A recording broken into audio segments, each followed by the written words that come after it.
Hi, Haley. Hello. Hey, your camera works. And I literally didn't do anything. I don't know why. That's cool. Weird. Yeah. Neat. So the video's up. That looks good. I wish I cropped that one. That's the only thing I'm a little mad at myself about. Oh, okay. Because I wanted to crop the little counters at the bottom of the screen out, which I did for like I think I did for everyone else. And I think I did it in another version of that video, but it's like it's like one of those little things. Like, you notice you ever like print out something and you're like, oh, there's a typo in the middle of the second paragraph. Like, yes. Feels a little bit like that. Got it. But I think that's okay. I think I'm probably the only one who's going to notice that. Yes. I didn't notice. I think it looks good. We're all going to notice now that you've said it. Yeah, Jason. I know. Right? It's going to be this thing everyone has to stare at.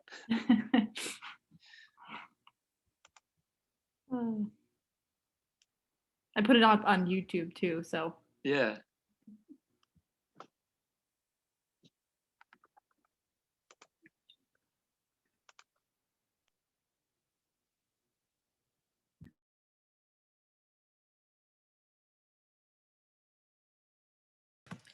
Good morning. Morning. Good morning, everybody. Whoa, I love that energy. I wish I was feeling that energy this morning. I am not. You got to work with young people. It's contagious. You know, that's so true. All right, 1 second. I'm just forwarding an email here.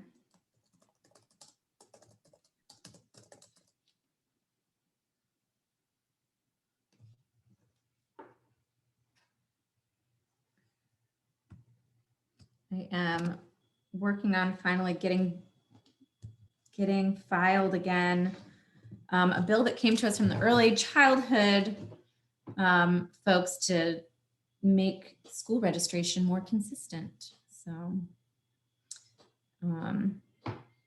So fingers crossed, I think we're there.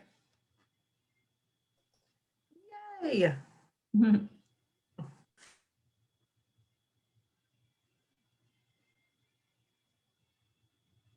Okay.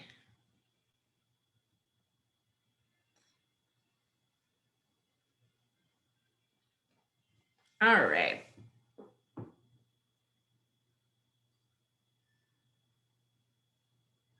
So should we get started? I think it seems like we're full. Okay. All right, let's blaze through here. So the Reading statement, I just got you back some edits. So I don't know if you wanted to if you'd had an opportunity to process that. But I think ultimately, you know, I think Matt and I have to be in agreement on the content of that to be ready for prime time. So I'm not sure Matt had a chance to look at what I sent, but we do have a draft, as we said we would have last week. So that kind of we're almost there.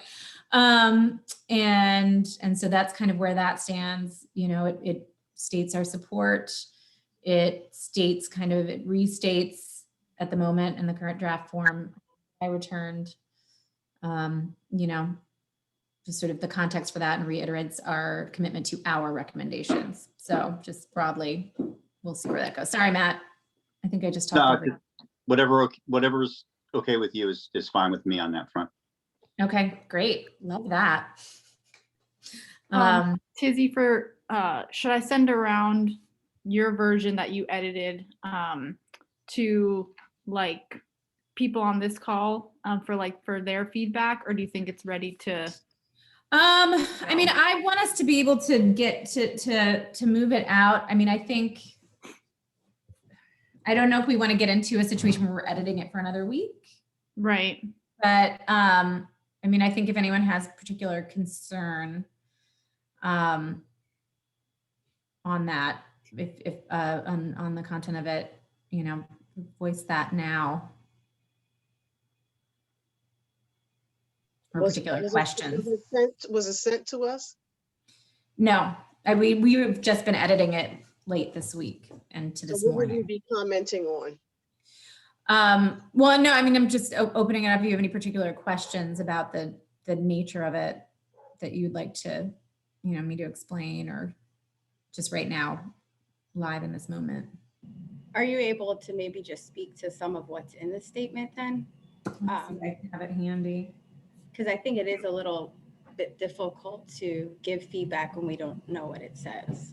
Basically, it expresses the statement of support, describes a little bit what's in those 3 bills.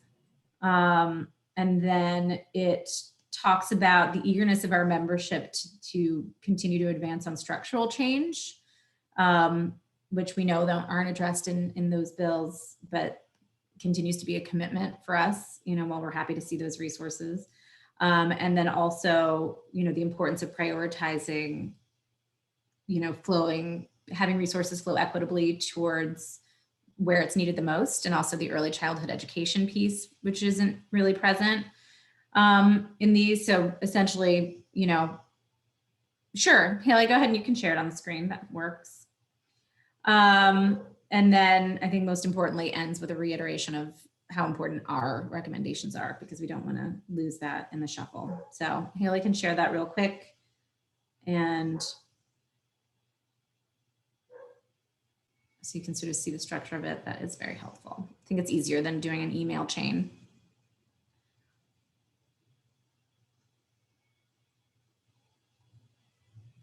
Can everyone read that? Is it good size?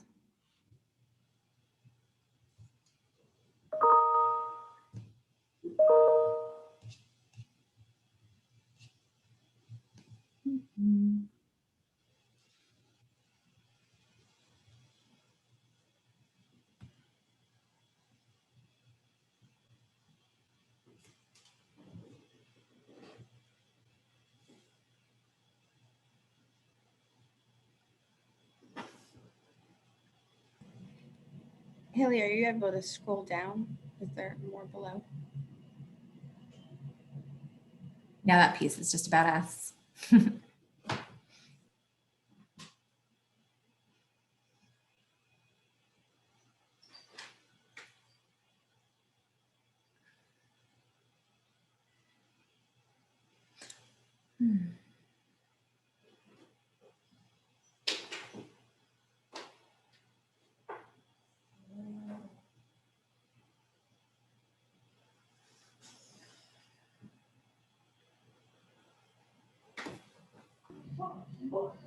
Sorry, because now I've scrolled down, but does it mention the pieces specifically that we support and how to enhance them with some of our recommendations?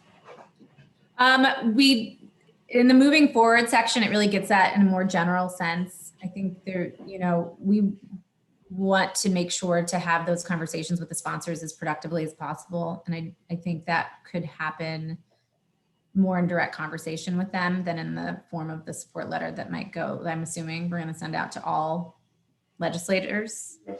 Okay. Would it make some sense to connect some of the points? So for instance, if we're saying we're in general support of Senate Bill 56, 86, and 100, so if 100 with the mental health piece, if we were connecting that to our wellness centers that we were discussing in one of our subcommittees, but would it make sense to connect a bill to something specific that we are already working on through our recommendations? I mean, happy to hear from folks on that. I think in the context of this letter, I think it's better to keep it more general considering the audience that it's intended for. But I do think having those more concrete conversations would be, welcomed in a more direct conversation with the sponsor rather than our public facing letter. Is my position on that.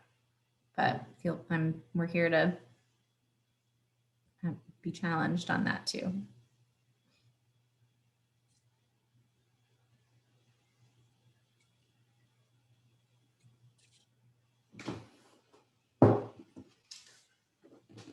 Okay, anybody else?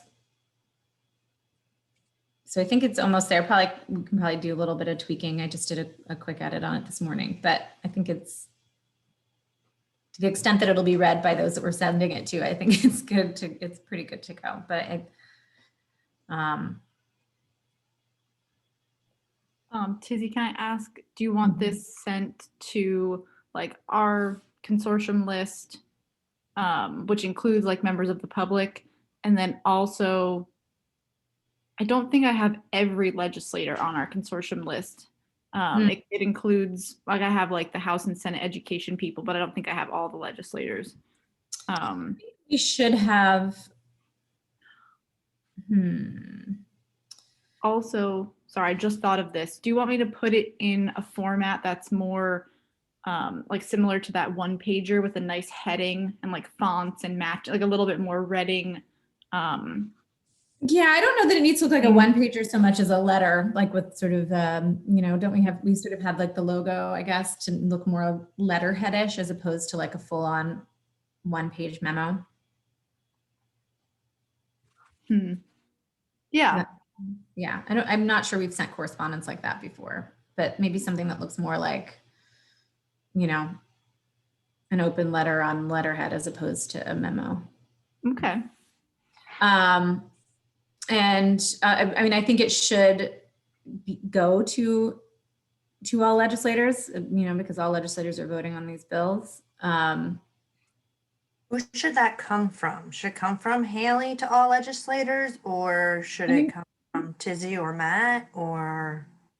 I'm happy to forward personally, I guess what goes out to our list that represents that letter on letterhead to all legislators. I could do that. They just may more. What? They may read it more if they see Senator Lockman. Maybe more than who's this Haley? What are you trying to say? No, I'm kidding. Nothing. No, I think that'll work fine. Does that sound workable? Does that sound, rather than adding every legislator to our mailing list, and which I'd kind of like to do. I don't know if that's kosher with mailing systems to add people without their permission, but so I'll just forward it personally. I think that hopefully encourage them to sign up. Okay. Anything else on this? I'd love for us to be able to have that go out.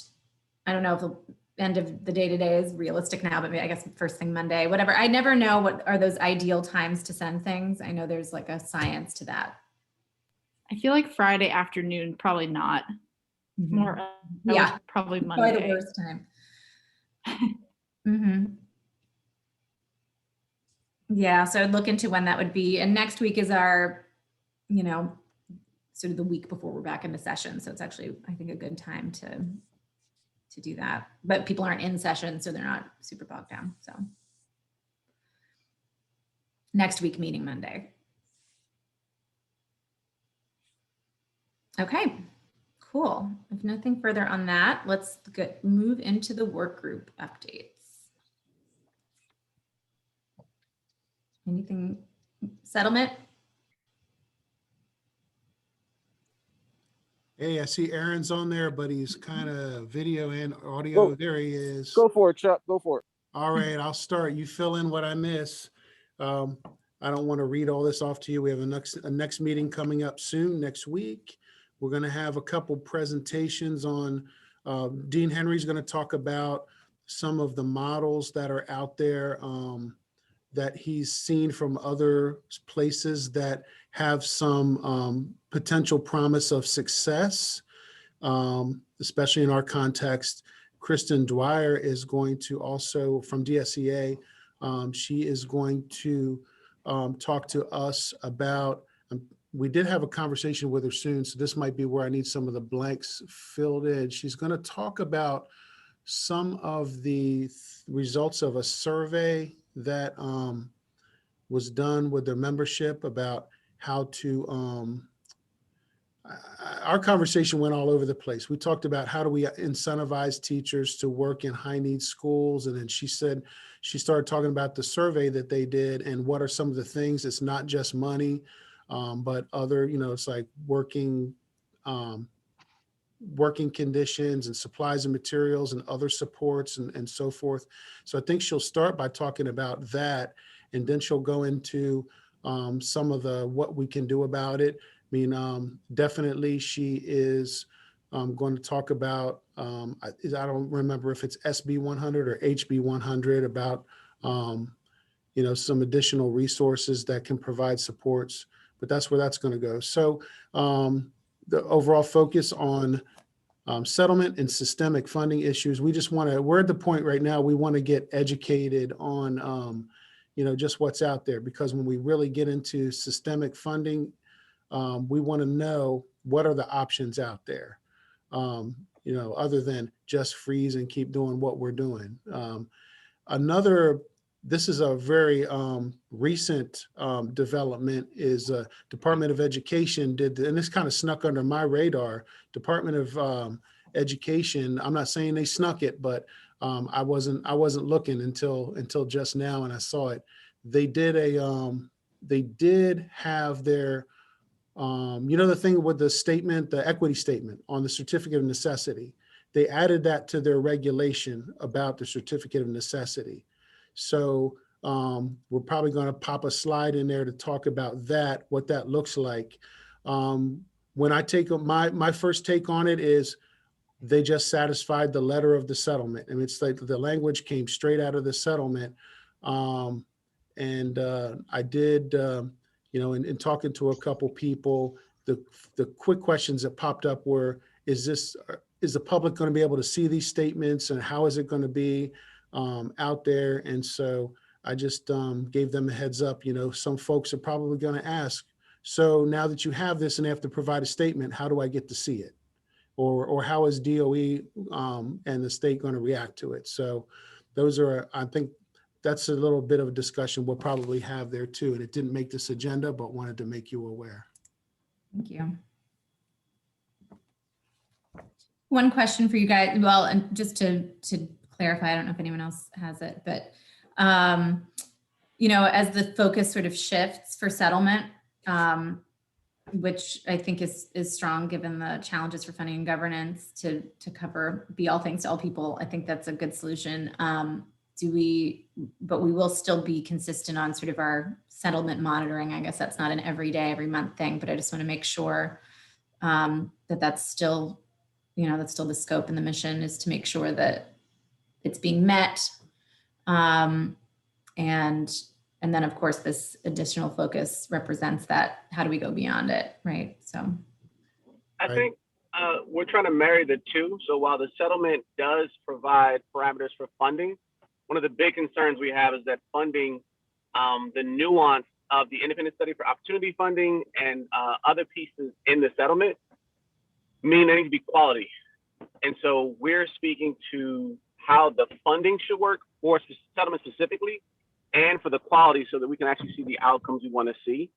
And also want to call out that we are asking for social determinants and the teacher work group to present at our future meeting, because we want to also use the work that's already been done in the Reading Consortium. okay, nice. So it's getting at the spirit of reaching out to them. Oh, good. Good to know. FYI.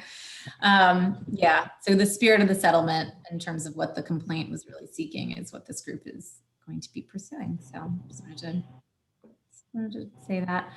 Okay. Any other questions for settlement work group?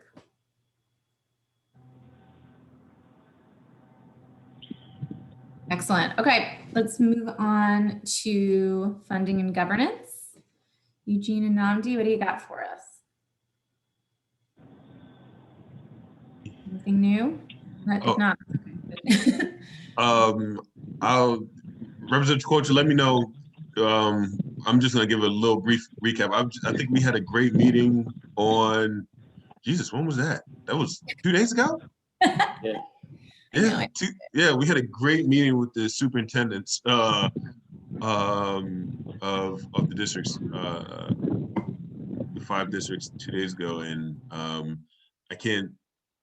it's very, I walked out, we didn't have a meeting afterwards, but you let me know what you think. I walked out very hopeful. And just from hearing some of their, just their insight, but more importantly, that they were coming to the table willing to work together on some of the things that we've brought up and just the overall process of this, as we talk about governance, as we talk about ways for them to work together, but also dealing with some of the harder questions that have been brought up around like redistricting. Like everyone seemed just more, it was good just to have them together like in a small group. I guess that's a long story, very short. It was good to have them together in a long, small group. We'll be having another meeting sometime soon. We didn't have we had them for an hour, but I could see we could probably spend another hour or two. But I'm just really appreciative of all the superintendents for giving their time and just being very candid. And it was just very open and honest dialogue. And I'm really appreciative of it after all the other things that we've been dealing with around these areas. So.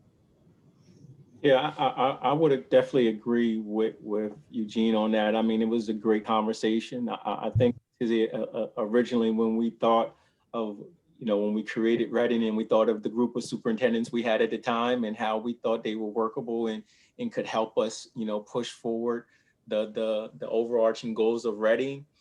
This was our closest I can say to us actually, even with this new group of that actually being a reality, because this conversation was one in which they took their different hats, and I guess that almost competitive that they have to be where they're almost in opposition, they took their hats off and we just had a conversation about Wilmington students and what can be done from their district's perspective on behalf of Wilmington students and try to preference the questions. And I said, forget everybody else. I mean, if these were your students alone, what would you do? And it really created a different dynamic for the conversation. And I, as Eugene said, really look forward and very optimistic about this approach. I know all of the superintendents, I mean, every one of them was active and engaged in providing input. There wasn't a quiet person. Everyone was contributing,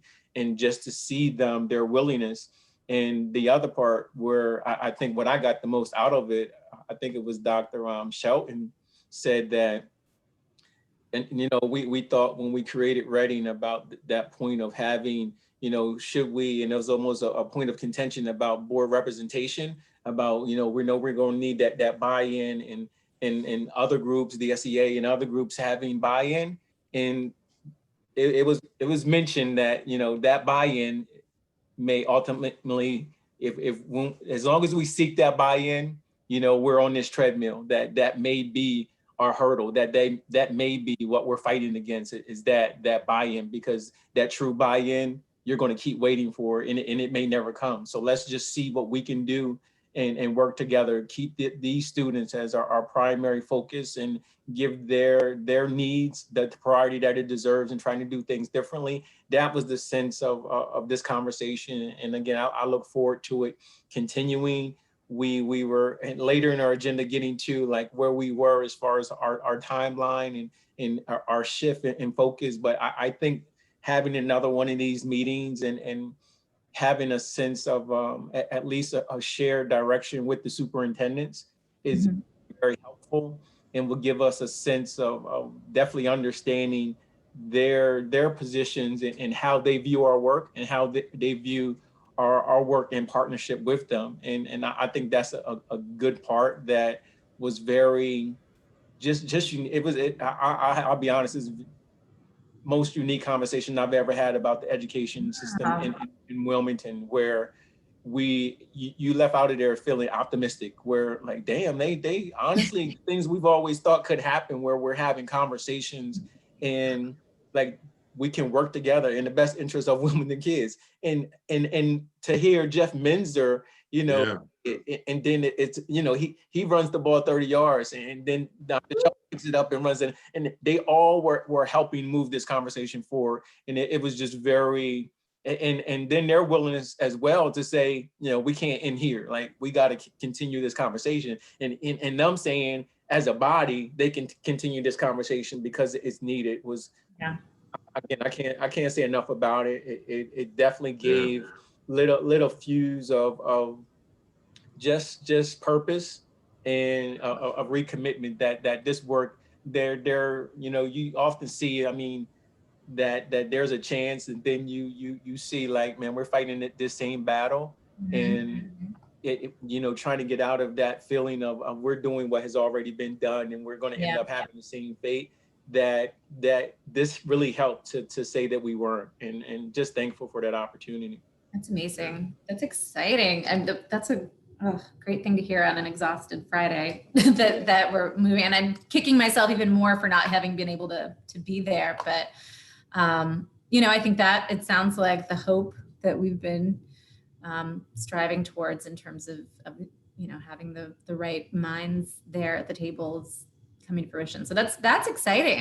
I'm excited about that. And I think our philosophy of making sure that there's room for all the stakeholders to be part of these conversations is important. So, you mentioned, some of the groups that we have concerns about, I guess, but not letting that interrupt our commitment to progress either, not sort of letting that hang us up, but being inclusive, but not stuck on some of those things. So that's great. I'm good job, guys. I mean, I think that's a testament to the way that you facilitate your work, and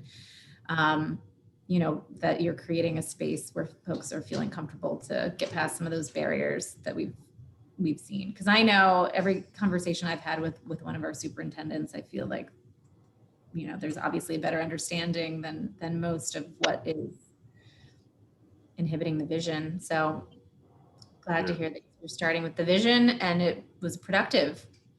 And I will also say it was a good way to start as well, because I feel like the conversations are going to be very it's only going to get in a sense, I feel like they're only going to get harder as we move forward.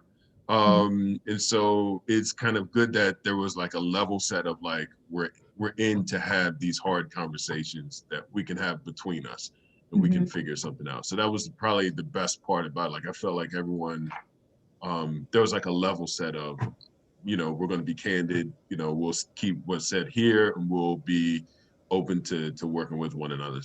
Even though, and I think Representative Cole just said it during the meeting, he's like, there's going to be people that aren't going to be happy. It was either a superintendent or someone said, like, there's going to be people that may not be happy after this. There's going to be some people that are going to be upset. We're not all going to be on the same page on certain things, but there was still like an agreement, like we still have to figure it out between us. We will still work together between us to figure it out. So that level set made me walk away feeling hopeful. Hope is a verb, but hopeful about everything. So that's my thoughts. I have a question. Sorry, go ahead, Ray. I'm sorry. Good morning. I have a question. First of all, I'm really glad to hear that those breakthroughs are happening.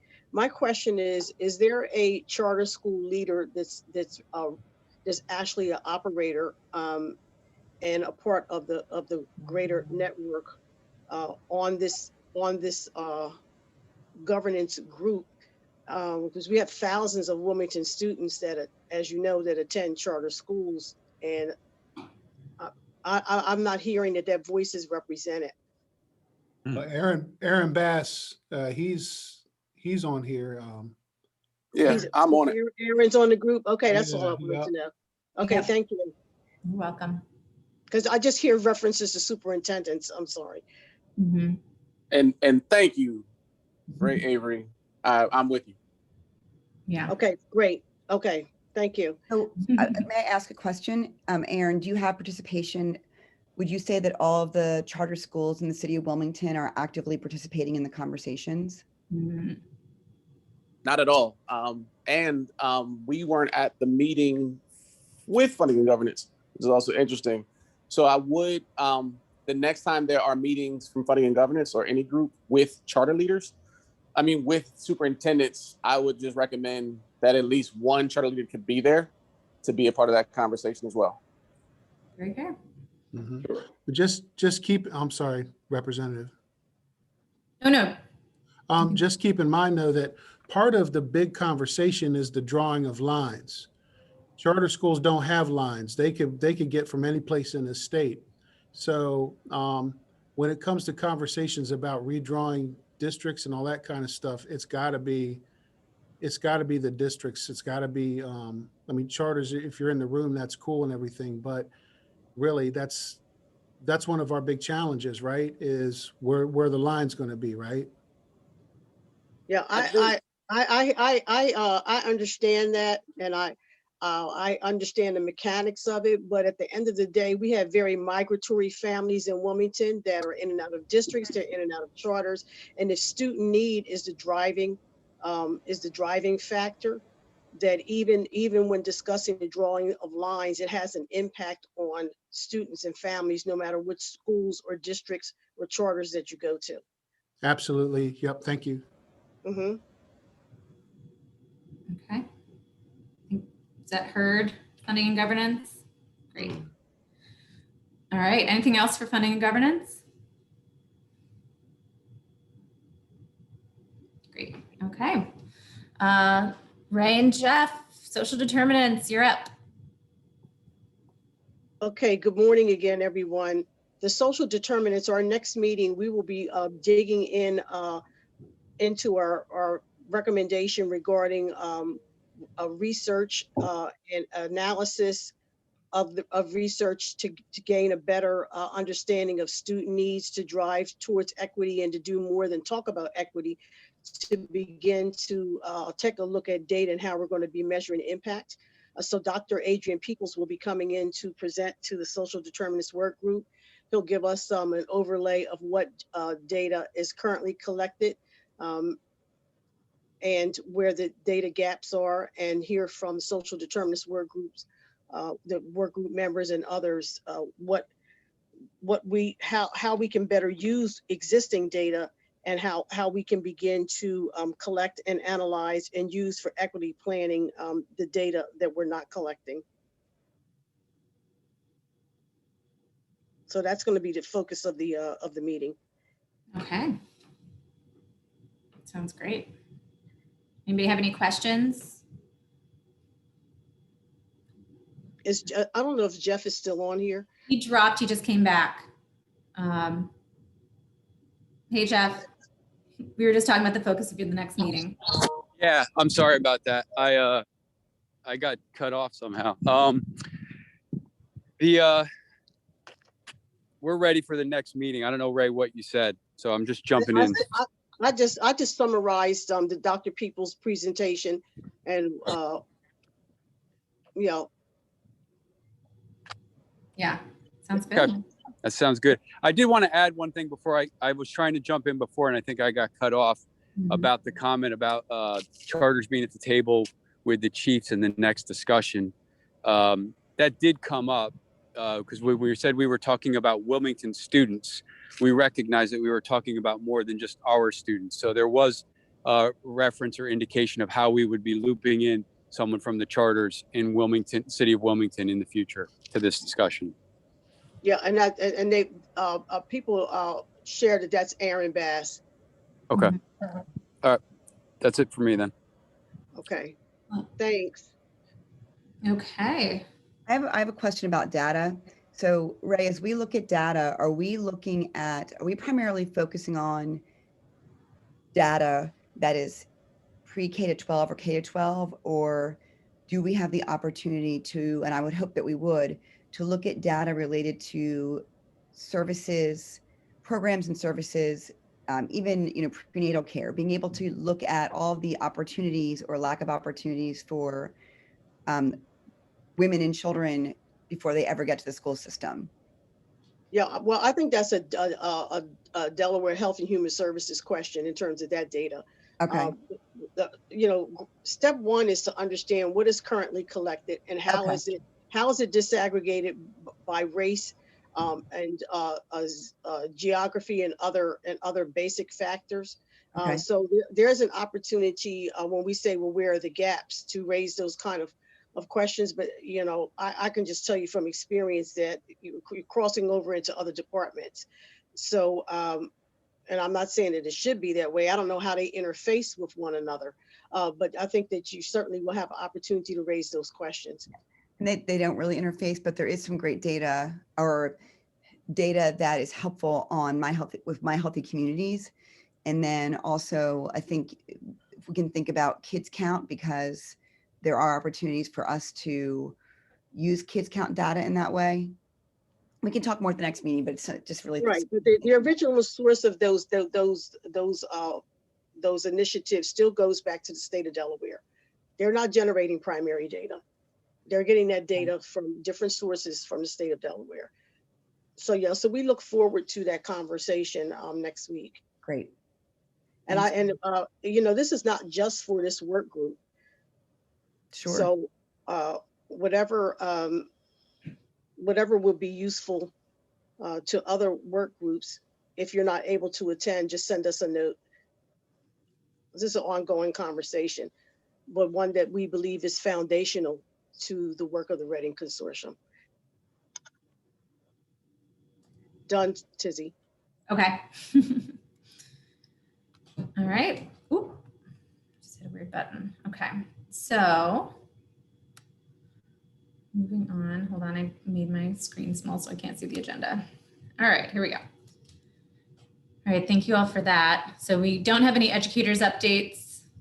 Educators just lives in the Reading Consortium budget requests at this point. So perhaps we have some testimonials coming from them to that point. That would be great. All right. Oh, and I made the transition to the next part of the agenda without realizing I was doing it. So public engagement, testimonial videos. Jason, Haley, do you want to give us an update on some of the changes that not everyone here might be aware of? And reiterate the call to action? Sure. So the testimonial form went live last week. Nobody used the form yet, but I have heard from Maria Matos, who's going to record one of our first video testimonial videos. So I just popped the link in the chat. So if you're interested in signing up to make one, go ahead and hit that link. I think did it go out, Haley, or were we going to send that out? No, I sent it out, went out in email. Mm-hmm. Okay. Yeah. So, you know, as people sign up, we'll get them recorded or we'll get their video processed. And that will be that. Okay. I just saw a video that dropped yesterday from the Rotary Club of Wilmington about early childhood education. I haven't had a chance to view it yet.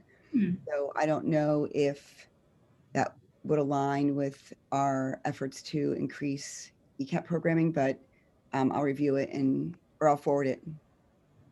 That'd be great. Yeah, I think we, and when I say we, I mean particularly everyone who comes to planning calls, need to be thinking about, you know, soliciting these videos maybe more intentionally, so that maybe we have a wish list of like who would be great to be hearing from, whether it's from members of the consortium who haven't weighed in yet or potential partners like Rotary or whatever that may be. And then, you know, taking it upon ourselves to be really intentional about making that ask of folks, because it's great to have the form and the emails, but we all know how we all are living right now in terms of just being constantly under an avalanche of work and digital communications. So I think we need to make sure that we are soliciting those actively as much as we can. So maybe just be thinking about who you would love to see speak on behalf of our asks, and then asking them directly with like a phone call or a text. Is it possible to ask maybe some of the members that are able to join the meetings or as active to make videos? There's a couple of people that come to mind that I don't think I have seen since, you know, some of our very early meetings. And then one person in particular who then came to a meeting and asked some questions that I feel like would have been more appropriately asked at the prior meetings. So maybe reaching out to some of those folks to gauge their commitment. And if so, maybe that's how they participate, is by making testimonial videos.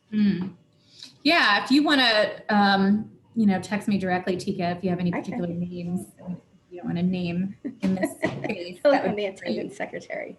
Yeah. Well, that is something we're working on too, to make sure that we have an engaged consortium, and if we need to make some changes, that's definitely a priority before our next meeting too. But they may But have then- reasons that keep them from being able Absolutely. to make it. And so this could be a way that they could contribute outside Yeah, of the time. great idea. Do you have any students lined up to provide testimonials? I don't believe we do. I'll tell you, the student voice is very powerful. Mm-hmm. Very. Do you have any suggestions for, identifying? I can. So we're talking about Newcastle County. Mm-hmm. Okay. Yeah. We have our social justice, several of the, is Jeff still on the call? I think he might have. Okay, because our Oh, there he is. William Penn High School students just did a Zoom webinar with families. They just did their night. So I know we have students there, but several of our high schools in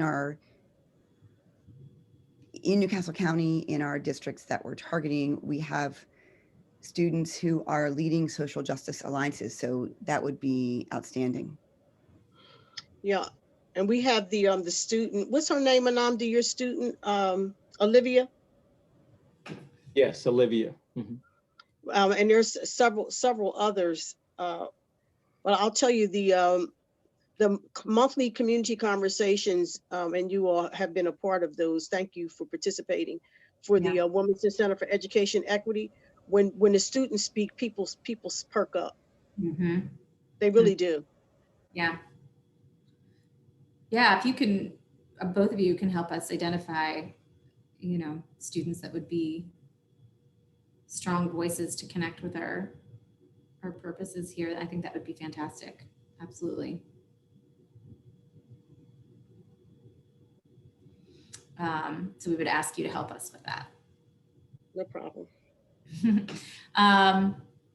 you want to talk about the first testimonial? Well, the really clips that went up. Hopefully everyone, want to direct everyone to take a look at those. I think they look really good. Haley posted her first video yesterday, but it's up. Yesterday. It is Councilman Street, who gave a really, really strong, I think, sense of urgency to the recommendations. And so, yeah, it's up, it's out. We have, I think, a dozen more ready to go. So we'll release those kind of in bits so that we're not overwhelming the social media all at once. Mm-hmm. That's good. It would be great if people could share those videos on their personal pages. That would be awesome. I need to go in and find it and share it. Yeah. To the extent that you're on social media, please engage with our stuff and share it so more people can see it and understand what we're doing. I think it looks very clean too, Haley, the way they get posted, and looks nice to be able to have taken that whole press briefing and pull those clips out. It looks very professionally done. Good job, Jason. Yeah, good job, Jason. Thank you. Thank you. Great. Anyone else? Oh. I was going to say, Senator, it might be helpful if you and Matt do one as well, maybe together for it. I definitely think that might be helpful, or just about the consortium in general at some point soon, just to kind of share as we go. Okay, that sounds good. Next week might be a good time to carve out time for that actually before we go back into session. I'm just going to put that out there. So we can do, and we would definitely, I know I would need production support, because if you ask me to just whip out my phone and do a video, that is not my strength, ironically. That's fine. And it could be more. Yeah, go ahead, Jason. So the way that I was going to facilitate with most people, one of the options you have is we can set up a Zoom call. I record the Zoom call and I can cut it up and make it pretty. So, rather than, having it be a big thing for everybody, if you're basically, if you've got 15 minutes, we can shoot a video. All right. Let's see if we can get that done next week so that we can, have that as part of and have that in the arsenal. So we'll see if we can get something on the calendar. and where Matt and I are both free, or maybe we do it separately, but it might be nice to do it together. We'll be reaching out to other co-chairs probably too, Eugene, Namdi, everybody on here. Yeah, I think we need to get everyone talking about the vision for sure. And the accomplishments that we have that put momentum behind the work that we want to see in the short term. So great. All right. Any other questions about public engagement work or anything else that we've discussed up to this point before we move into public comment?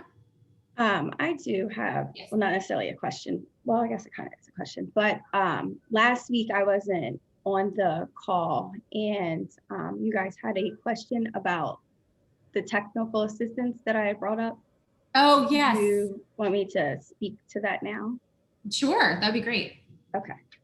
So it kind of came out of the thought when we were discussing where the work groups go after they've made some recommendations, or even once things get up and flowing, how does the consortium kind of continue the work? Mm-hmm. And so one thing that I thought about is, I don't know if you're familiar with like the MCO calls that Medicaid does, but each month, and they're facilitated through Delaware Family Voices, but it's an opportunity for parents and families to call in with how to navigate Medicaid, how to use the services, if they have any concerns or anything else, maybe with a claim or trying to get a support or something of that sort. But also for organizations and other agencies to call in too. So I was thinking, once things started, an opportunity for people to seek some type of guidance on, now that we have these opportunities before us or these funds, how do I best utilize it? Should I be putting my resources into this bucket first and then go here?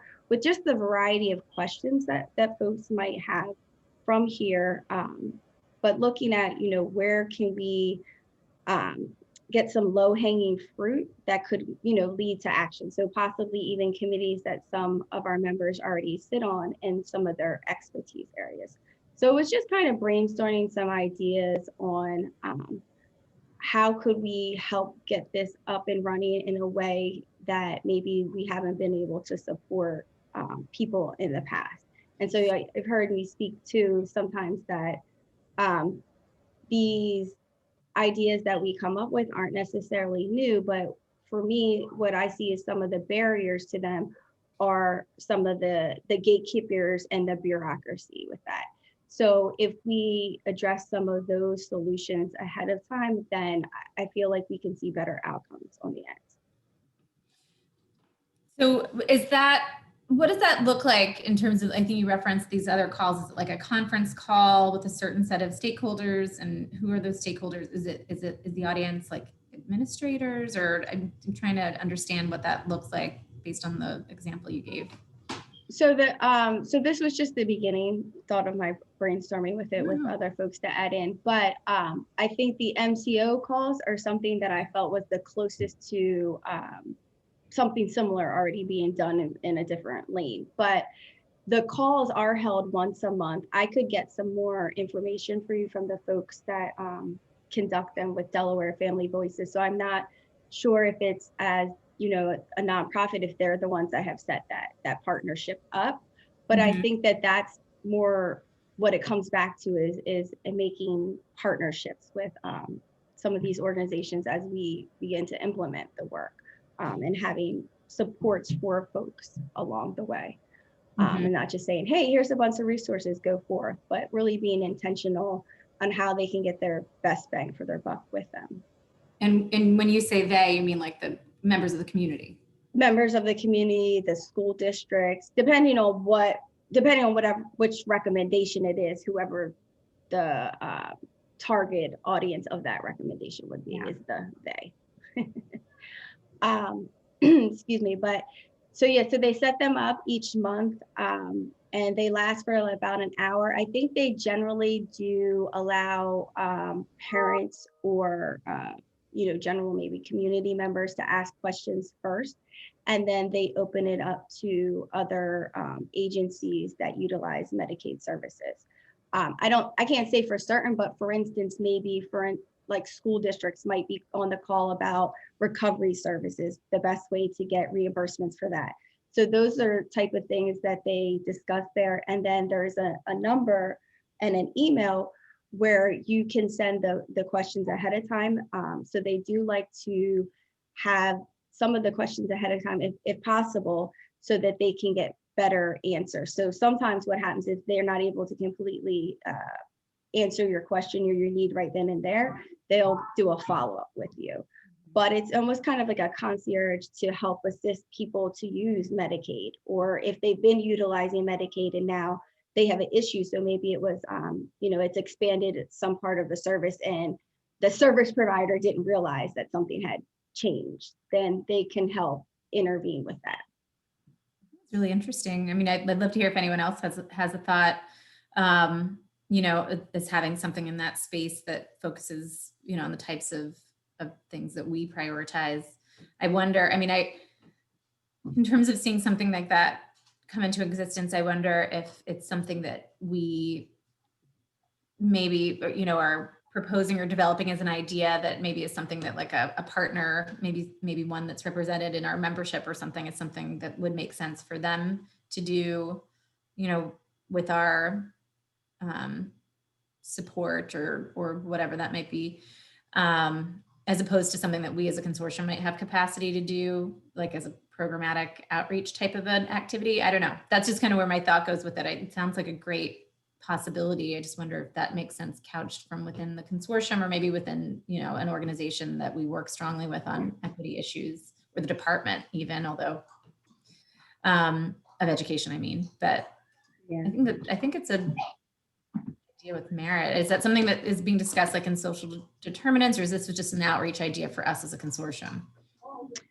I don't believe that it's being discussed currently. It was more just a thought that I was having going forward as we were talking about where we were going forward, and just one option, but really the essence of it is, where do we go beyond just being an organization that puts something out on paper and then we're done with it? I think the essence of it is that we need to continue to be working this along the way. And whether it's through something like I just described or some other mechanism, we need to still be foots on the ground. Yes. Yeah.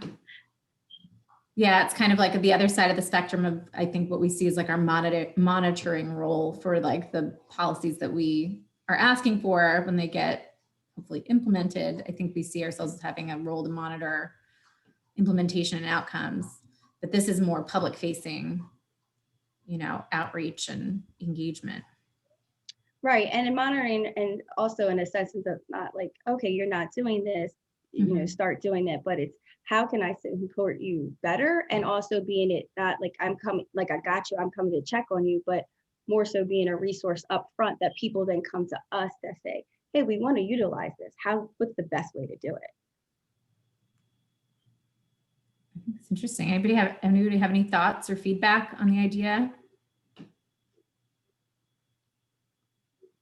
Well, let's keep workshopping it, Tika. It's a big idea in a way, right? To think about how to implement it. But I think I hear where you're coming from. I'd love to see an example of, the calls you described, so I can wrap my head around it a little more and figure out how it best fits. I'll forward you the next invite I get for one. So see if you could pop in, and if you want to just kind of hear how they go, you might be interested in that. Mm-hmm. Again, that's just one example too. Not that it has to be anything like that, but in my head, that was sort of what slightly envisioning some example of. Yeah. Okay, great. Thank you for explaining that. That was helpful. Anybody else?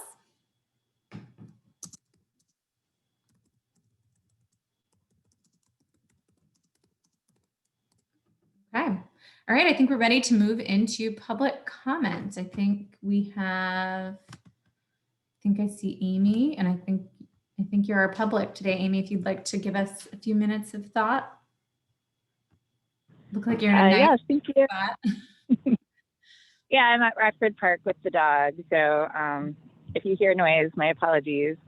Yeah, I'd love to give public comment today. It's really interesting what you guys are doing. And I think that, you know, meeting with the 5 superintendents is very good progress. And I think I've been calling around since last autumn about Ed Gear. And I really love the idea of you guys plugging in now to Ed Gear. And like when you have those, you know, small meetings with the superintendent, it would give you a framework of resources to call upon, because the Gear program, I think, has 2 or 3 dedicated staff. And then if you need any resources across all government departments, Rick Geisenberger is the person who can pull that for you. So it's like you could keep on doing like what the Reading Consortium's doing and just have that framework in the background. And the idea, and I've spoken with Secretary Geisenberger about this, the idea is that you can really combine your efforts in the district, and 90% on the back end really combine your efforts. And it makes the thought of redistricting a lot less scary because you've already really aligned yourselves. So, you know, I've spoken with the new Associate Secretary of Education about it, with Jill Flores. And I called up the governor's office and spoke to John Starkey about it. And I've gotten a lot of all positive comments about using Ed Gear in that way. And also, I know Don Alexander is a big supporter of the Gear program as an advocacy tool. And then, you know, with the social determinants, when you're having Dr. Peoples come in, you know, the data does cross different departments. So if you were plugged into Gear, you could have the health department there and the housing department, you know, and you could be pulling from all that data, like maybe from the SRAP program, the rental assistance and vouchers, and, you know, the health department supports that are used. So I just would love to push that idea of plugging Reading into the Ed Gear.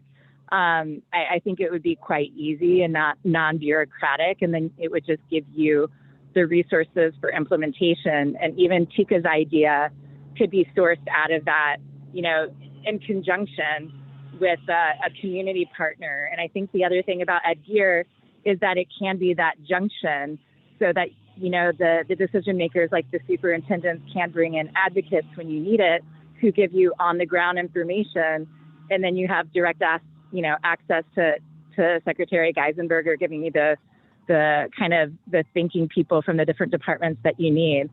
So so I love that, and and it would be interesting to know how to put that forward for you guys to act on it. So I guess that's all my time today, but there you go.